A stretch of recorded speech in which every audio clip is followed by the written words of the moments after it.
avril 2016 au 24 avril 2021, cela fait 5 ans exactement aujourd'hui qu'est mort l'artiste musicien congolais Jules Presley Shungu, affectueusement appelé Papa Wemba. À Kinshasa, une messe d'action de grâce a eu lieu à la paroisse Saint-Joseph de Matongué et plusieurs concerts en live. La rédaction des Infos TV revient tout à l'heure sur son parcours. Mesdames et messieurs, bonsoir et bienvenue aux 20h.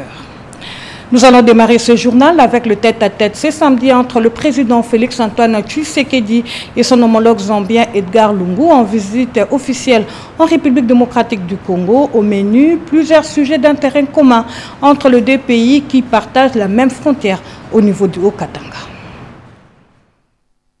Après l'aéroport international de Njili, la visite officielle du président zambien s'est poursuivie ici à la cité de l'Union africaine. Edgar Lungu Chagwa est accueilli chaleureusement par son homologue et président de l'Union africaine, Félix-Antoine Tshisekedi Tshilombo. Les deux personnalités se sont retirées pour un tête-à-tête au bureau présidentiel de la cité de l'Union africaine, d'abord avec une équipe élargie, ensuite avec les gouverneurs Jacques Yaboula pour la République démocratique du Congo et côté zambien du gouverneur Nixon Chilangwa. D'autres sujets d'intérêt commun étaient en avant-plan de ce tête-à-tête Félix Tshisekedi Edgar Lungu.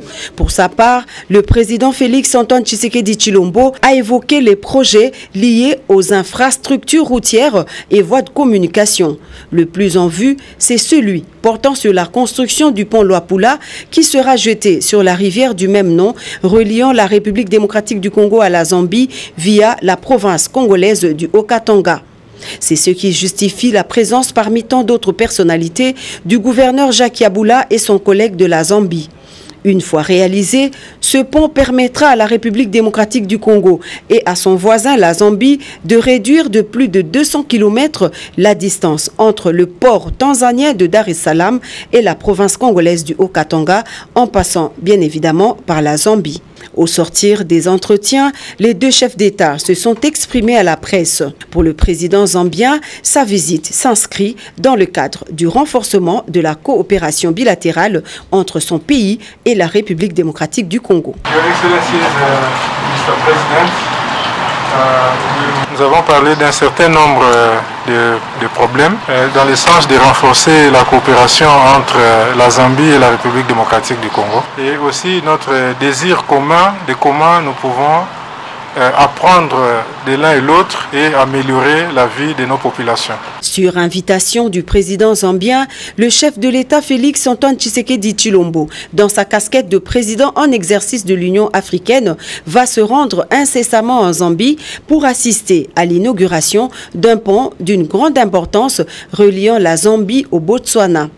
J'ai été très heureux de recevoir de la part de mon frère, le président Edgar Lungu, ici présent, mais également du président Massissi, qui a été notre hôte il y a quelques semaines. Nous avons également parlé de la nécessité de veiller à nos intérêts dans le secteur minier. Après le compte rendu à la presse, le chef de l'État, Félix-Antoine Tshisekedi Tshilombo, a offert un dîner à son hôte et à toute sa délégation, preuve des bonnes et fraternelles ententes qui caractérisent les deux pays limitrophes bénis en minerais. Arrivé samedi avant midi dans la capitale Kinshasa, le président zambien Edgar Lungu Chagwa a regagné son pays ce même samedi par l'aéroport international de Njili.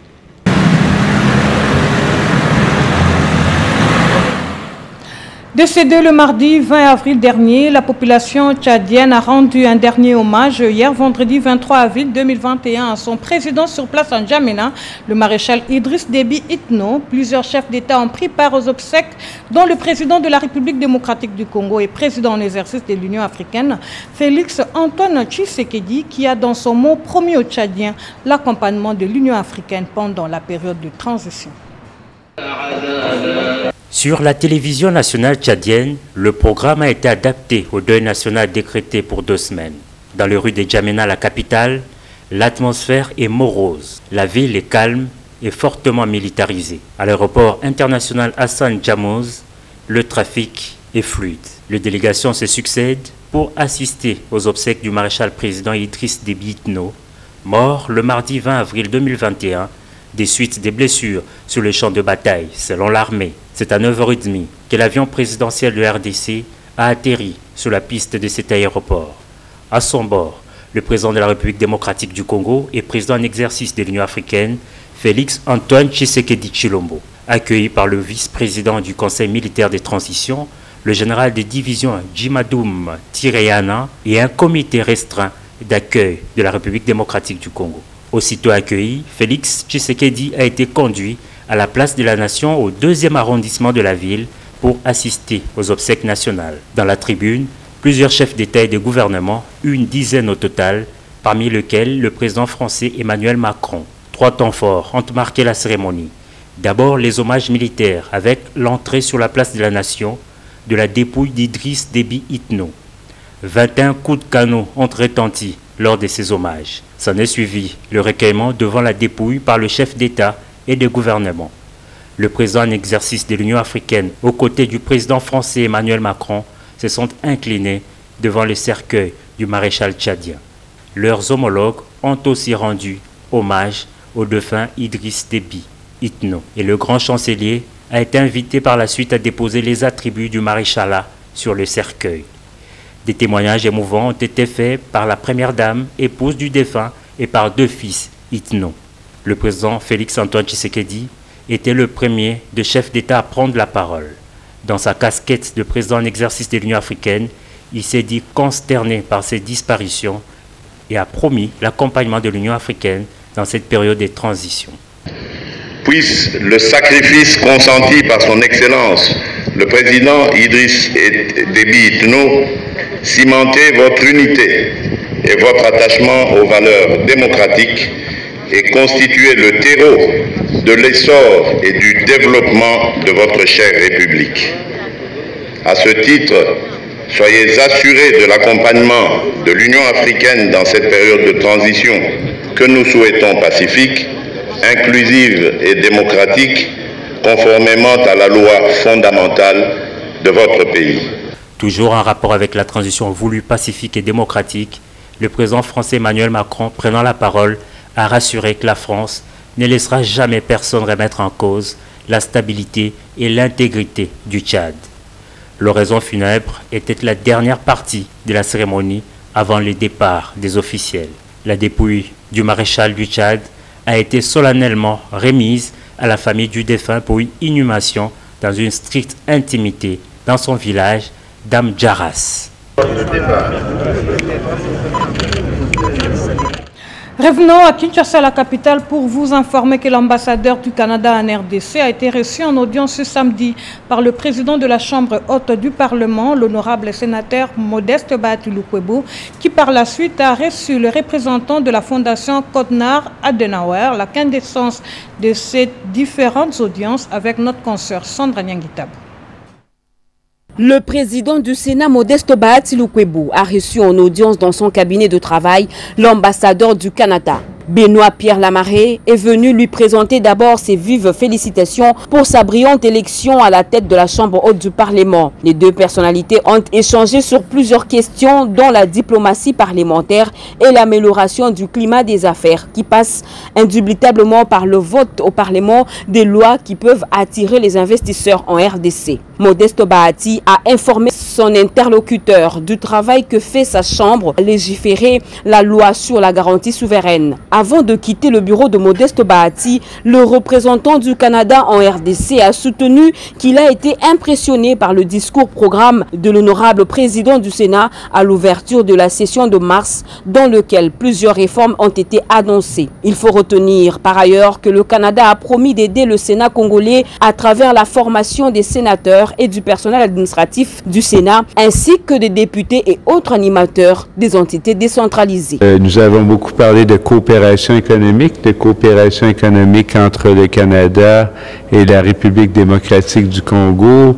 On a discuté des conditions qui pourraient amener la République démocratique du Congo à mettre en place un climat des affaires qui puisse attirer justement les investisseurs canadiens. J'ai été extrêmement aussi heureux de pouvoir le féliciter d'avoir eu toutes ces femmes qui sont membres du bureau du Sénat. Un autre visiteur qui a franchi le portillon du bureau du président du Sénat, c'est Benoît Muschler, représentant de la fondation Konrad Adenauer, venu dire au président de la Chambre haute du Parlement la disponibilité de sa structure à accompagner le Sénat dans l'accomplissement de sa mission et faciliter les relations entre le Parlement de la RDC et celui de l'Allemagne. Cette fondation allemande est prête à accompagner les jeunes Congolais en finançant la réalisation des projets qui favorisent la paix. Du Sénat à l'Assemblée nationale, il n'y a qu'un pas. L'insécurité grandissante à l'Est n'a pas laissé indifférents les députés nationaux de l'Ituri qui ne jurent que pour la paix dans cette partie de la République démocratique du Congo. Ils ont échangé avec le président de l'Assemblée nationale, Christophe Mbosoko Diampouanga.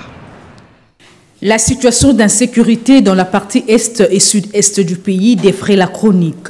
Il y a quelques jours, le caucus de députés nationaux élus de l'Ituri avait manifesté la volonté de ne plus participer aux activités parlementaires et pour cause, selon eux, la non-implication de l'Assemblée nationale dans la recherche de la paix dans cette partie de la République. Très interpellé par cette décision et en bon père des familles, le président de l'Assemblée nationale, Christophe Mbosoko Diampouanga, a rappelé à ses interlocuteurs l'engagement pris par le président de la République, Félix Antoine Tshisekedi Tshilombo, ainsi que le soutien de l'Assemblée nationale de rechercher la paix et une solution définitive à cette épineuse question d'insécurité dans l'Est de la RDC. Mais pour arriver à cette fin, il nous faut l'unité, l'amour et la fraternité.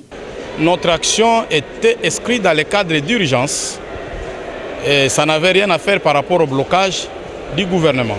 Notre retour n'est conditionné par rien. Il y a juste un souhait de pouvoir rencontrer le président de la République et lui parler encore davantage de la situation à l'Est. Le président de l'Assemblée nationale nous a fait savoir que cela était un droit pour nous et que nous n'avions pas besoin de suspendre notre participation aux activités pour cela. D'autant plus qu'il y a un enjeu majeur, vous le savez, nous devons investir le gouvernement. Et je crois que nous allons parler, nous allons continuer à échanger en sorte que les choses se fassent de manière à faire avancer la République. Les députés nationaux de l'Ituri, rassurés, ils sont répartis avec la ferme conviction qu'ils seront reçus par le chef de l'État afin de lui exposer leurs doléances. Entre-temps, la présence de la MONUSCO en République démocratique du Congo a fait l'objet d'une conférence débat ce samedi en la paroisse Notre-Dame de Fatima. Nous sommes là dans la commune de La Gombe, une initiative du directeur général du magazine La Renaissance africaine, Freddy Moulumba. Le directeur général adjoint de la radio-télévision nationale congolaise poursuit son désemparé. Une croisade de communicateurs pour renseigner en toute vérité le peuple congolais en particulier et l'Afrique en général sur les causes de l'instabilité des pays africains et de leurs institutions. Avec son magazine Renaissance africaine ainsi que l'organisation citoyenne lanceuse d'alerte Les Indignés de la République démocratique du Congo, l'avocat Nixon Kambale et le professeur Tchalumba, le DGA Freddy Moulumba, avec sa méthodologie de prédilection d'information et d'éveil des consciences, par des débats ouverts sans faux fuyants, propose au débat public l'analyse des marches pacifiques de la population de l'Est contre la MONUSCO, ses causes, dont la dernière en date s'est déroulée le vendredi 23 avril, avec les femmes de Beni, Butembo et Ituri, vêtues de blanc, déplorant l'inefficacité de la MONUSCO sur terrain et exigeant son départ. Pour l'objectivité des discussions et l'examen des moyens et solutions envisagés pour mettre fin au cycle des violences, aux tueries aveugles et au massacre des peuples innocents de l'Est, il a pris soin d'associer le délégué de la MONUSCO en la personne de M. Abdoul Aziz Thioy, directeur conjoint des Nations Unies en charge des droits de l'homme en République démocratique du Congo. La salle de conférence de la paroisse de Fatima de la commune de La Gombe était pleine d'un public diversifié qui suit au quotidien les atrocités des ADF à l'Est. Celui-ci n'a pas manqué de poser des questions pertinentes auxquelles des réponses ont été apportées, appelant les uns et les autres à ne pas vivre dans la léthargie étant donné que tous les moyens légaux d'un état de droit, tel que prôné par le chef de l'État Félix Antoine Tshisekedi Tshilombo, aideront à ramener la paix à l'est du pays. L'actualité au pays reste également focalisée sur la 12e Assemblée générale de l'Union de conseils de chargeurs africains tenue à Kinshasa qui a fermé ses portes sur une note de satisfaction. En 5 jours, les directeurs généraux de ces conseils ont produit plusieurs recommandations comme la sensibilisation intense sur la ZLCAF, nous dit Edith Chala. Le marteau, le drapeau quitte le Burkina Faso pour la République démocratique du Congo. C'est pour 2 ans de mandat à la tête de l'Union des conseils des chargeurs africains. En présence du ministre de Transport et Voies de Communication Didier Manzenga, représentant personnel du président de la République, Patient Saïba Tamboué a pris la lourde charge de conduire cette organisation au moment le plus crucial de l'histoire de l'Afrique. La zone de libre-échange continentale africaine ZLECAf attend beaucoup des chargeurs qui sont en réalité ceux pour qui la suppression des barrières douanières est nécessaire. Les défis sont énormes. Le DG de l'OGFREM et depuis ce moment président de l'UCCA, Patient Saïba Tamboué, croit au soutien des pouvoirs publics pour réussir. Les conseils des chargeurs ont pris conscience de l'importance de la ZLECAf et de la nécessité de prendre toutes les dispositions pour être un acteur fondamental de sa mise en œuvre. La présence des quelques membres du gouvernement à cette cérémonie est une preuve de l'engagement de la RDC à l'accompagner. Alors que cette assemblée générale s'est terminée, le président de la République et président de l'Union africaine, Félix Antoine Tshisekedi, a eu droit à une motion de remerciement de la part des participants et c'est le président sortant de l'UCCA, le Burkinabé Hervé Sébastien Ilboudo, qui l'a lu. Cette organisation, qui a reçu les encouragements du secrétaire général de la ZLECAf, Wamkele, a un rôle important à jouer dans la sensibilisation sur la zone afin que la peur et la crainte quittent les esprits autarciques. Chaque directeur général venu participer à ces assises de Kinshasa repart avec un souvenir lui offert par le directeur général de l'OGFREM. Parlons de finances avec les travaux de production du projet d'édite portant réduction de comptes de la ville de Kinshasa pour l'exercice 2020 qui appartient désormais au passé. La cérémonie de clôture a eu lieu ce samedi, nous dit Rikin Zuzilouya. L'exécution du budget est toujours suivie, selon la loi relative aux finances publiques, par une autre exigence, celle de rendre compte. Selon que les édits budgétaires et les décisions budgétaires traduisent financièrement et pendant une période d'1 année le programme d'action du développement d'une entité. La ville-province de Kinshasa n'a pas dérogé à la règle. Elle vient d'organiser pendant 6 jours, avec l'appui de la Banque mondiale à travers le projet Profit Congo, les travaux de production de l'édit portant reddition des comptes, exercice 2020. Alors, le Profit Congo accompagne chaque fois la ville-province de Kinshasa au travers des travaux de la reddition des comptes du budget de l'exercice clos depuis 2015. Cet accompagnement est tellement bénéfique pour la division parce que la ville-province de Kinshasa rencontre de sérieux problèmes sur le plan financier pour l'accomplissement de sa mission. Ces travaux ont permis aux experts d'arrêter les résultats de l'exécution du budget, de vérifier les opérations des trésoreries dans les banques et les caisses de comptables publics. Le gouvernement provincial doit rendre compte du budget qui a été voté pour 2020. Donc on a fourni toutes les réalisations de la ville de Kinshasa. Le Profit Congo est venu en appui et cet appui-là c'était vraiment, si je peux dire, costaud. On aurait encore suffisamment de problèmes pour ne pas faire ces travaux. Outre la vérification et le traitement des opérations des constatations, liquidations, ordonnancement et recouvrement, il a été également produit des documents devant accompagner le projet d'édit de reddition des comptes, exercice 2020, à déposer selon le calendrier prévu.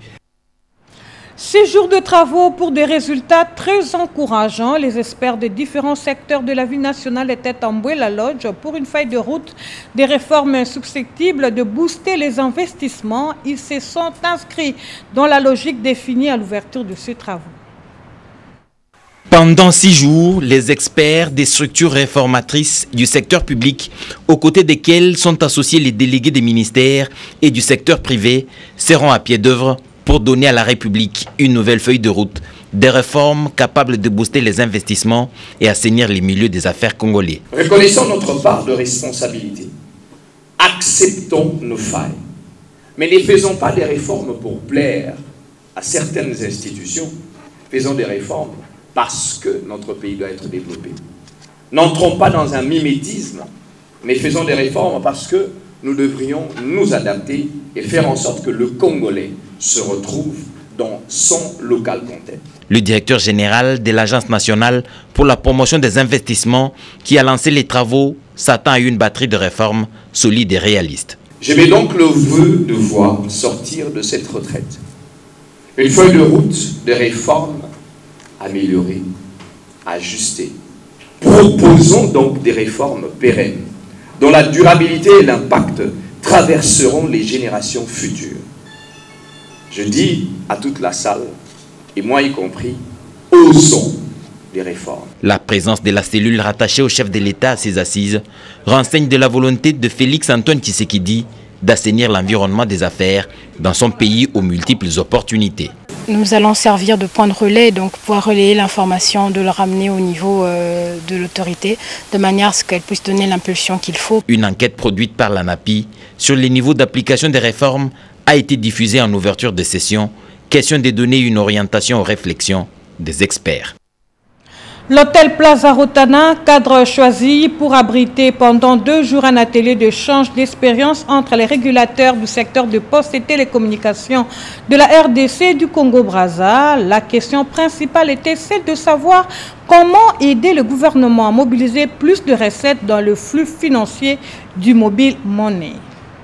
Le cadre légal et réglementaire, le cadre stratégique et le cadre opérationnel sont les sujets qui ont été abordés au cours de cet atelier de 2 jours d'échange d'expérience sur la FinTech. Les participants sont des 2 rives. Les uns viennent de l'autorité de régulation de la Poste et des télécommunications du Congo ARPTC, de la République démocratique du Congo, et de l'Agence de régulation des postes et des communications électroniques ARPCE du Congo-Brazzaville. Au terme de ces travaux, les directeurs généraux de ces 2 régulateurs se félicitent de la volonté commune de développer des opportunités pour les administrations fiscales dans l'encadrement des transferts en monnaie électronique. Une activité qui se déroule à travers les plateformes téléphoniques ou télécoms, à travers la base client des opérateurs télécoms.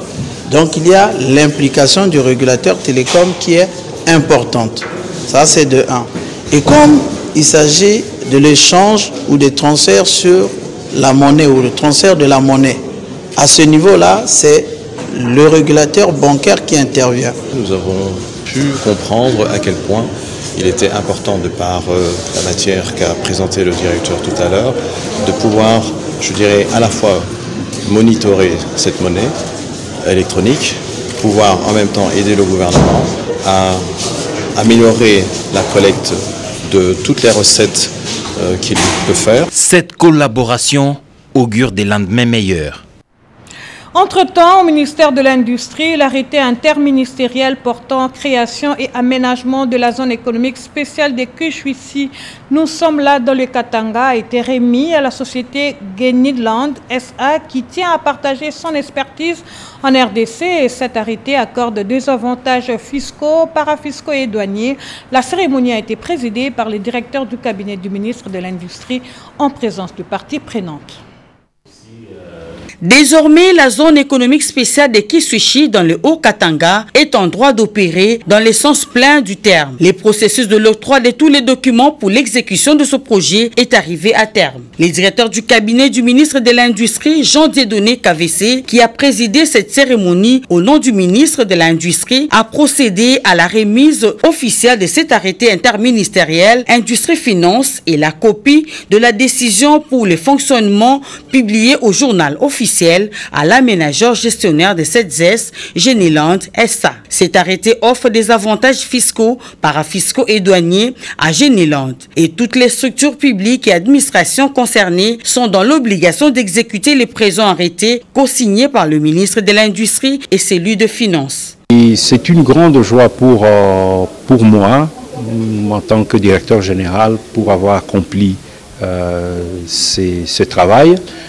Un remerciement spécial ira au ministre de l'Industrie parce que je crois qu'on en est arrivé là grâce à son enthousiasme, grâce à son approche qui est unique à mon avis. La coordonnatrice adjointe des coordinations des ressources extérieures et du suivi du projet à la présidence de la République, Julie Chilombo, a pris part à cette cérémonie de remise. La ZES Kisuchi, 100% privée, est la deuxième ZES ayant reçu l'arrêté portant fonctionnement et mise en œuvre de ce projet après la ZES pilote de Maluku.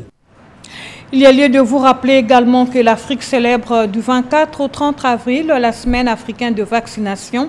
L'accès au vaccin à tous, telle est la recommandation du programme élargi de vaccination. Et la directrice du dit programme, Elisabeth Mukamba, a invité les professionnels de médias à s'impliquer dans la sensibilisation.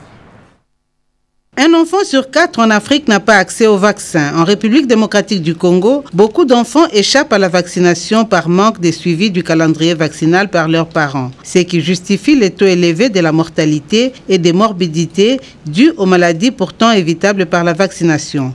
Toutefois, le pays a fourni d'énormes efforts pour l'éradication de la polio en 2019. L'arrêt de la circulation du poliovirus sauvage sur toute l'étendue de la République lui a valu le statut de pays libre de la circulation du polio qu'elle maintient. La 11e semaine africaine de vaccination organisée du 24 au 30 avril en RDC est une aubaine pour le programme élargi de vaccination avec l'appui des PAT de multiplier les actions des plaidoyers pour la mobilisation des ressources et l'engagement des autorités du pays, ainsi que les partenaires de vaccination à l'accès universel du vaccin, dans le souci de prévenir les maladies évitables par la vaccination et de réaliser l'immunité collective. Le briefing tenu par la directrice nationale des PEV, Elisabeth Mukamba, a permis d'inviter les professionnels du média, membres du réseau des journalistes et amis de l'enfant, de s'approprier la sensibilisation de la population pour l'accès au vaccin.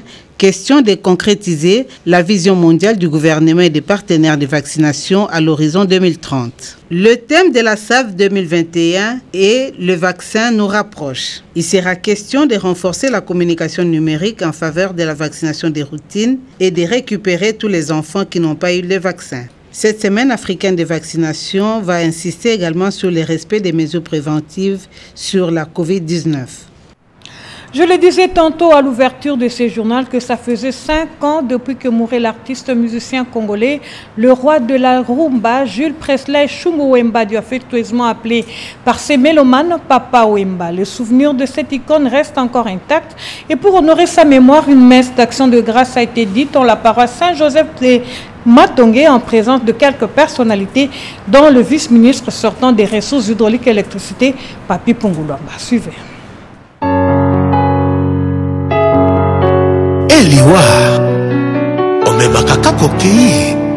24 avril 2016, 24 avril 2021, cela fait 5 ans jour pour jour qu'est mourait l'artiste musicien congolais Papa Wemba, de son vrai nom Jules Presley Shungu Wemba Dio.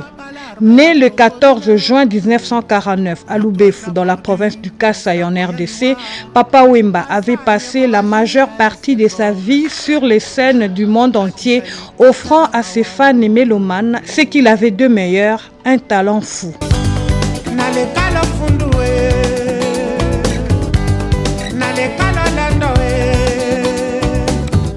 C'est à peine âgé d'une vingtaine d'années que Papa Wemba, avec d'autres jeunes comme lui qui deviendront également de grands noms de la musique congolaise, forme le groupe Zaiko Langa Langa à Kinshasa.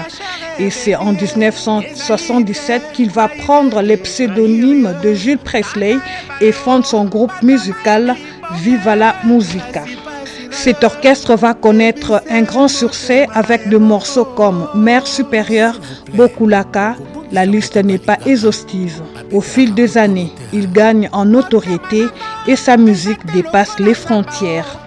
Mort sur scène à Abidjan en Côte d'Ivoire lors du festival d'Anoumabo, les Quinois ne sont pas restés indifférents en ces jours commémoratifs. Plusieurs activités sont prévues en mémoire de cette légende de la musique africaine et des renommées internationales. Après la peau de gerbe de fleurs à la tombe de Papa Wemba au cimetière entre terre et ciel à Kinshasa, une messe de suffrage en sa mémoire a été organisée à la paroisse Saint-Joseph de Matongé dans la commune de Kalamon en présence de plusieurs personnalités. Dans la même optique, des concerts en live à travers la capitale seront également prévus, notamment dans le quartier Molokai, dans la commune de Kalamon et à Pullman Hotel, dans la commune de la Gombe. Papa Wemba, le roi de la sape, reste l'icône de la rumba congolaise. Matanga, et si la kambango est pas à bapaya, talandenge bapanzani, kase pas bakolo na yango, ate, bope sangata. Repose en paix, chers artistes. La société d'électricité le département de distribution de Kinshasa informe son aimable clientèle qu'il sera procédé au retrait d'exploitation de certains groupes en centrale hydroélectrique du Sud d'Inga pour travaux selon le programme ci-après, les dimanches 25 avril 21, jeudi 23 de 8h à 18h, du lundi 26 avril à 8h au vendredi 7 mai 2021 à 18h, jeudi 15, le jeudi 29 avril 2021, jeudi 21 de 8h à 18h. À cet effet, des interruptions dans la fourniture de l'énergie électrique seront observées dans certains quartiers de Kinshasa pendant la période de travaux. Pour toute information utile, nos centres de vente et services sont à la disposition de la clientèle ainsi que le call center 17 177 188. La SNEL SA présente ses excuses pour ces désagréments. Mesdames et messieurs, c'est par ces communiqués de presse de la SNEL que nous mettons un terme à cette édition du journal. Merci de nous avoir suivis et passez un bon week-end en compagnie de nos programmes sur la télévision nationale. Au revoir.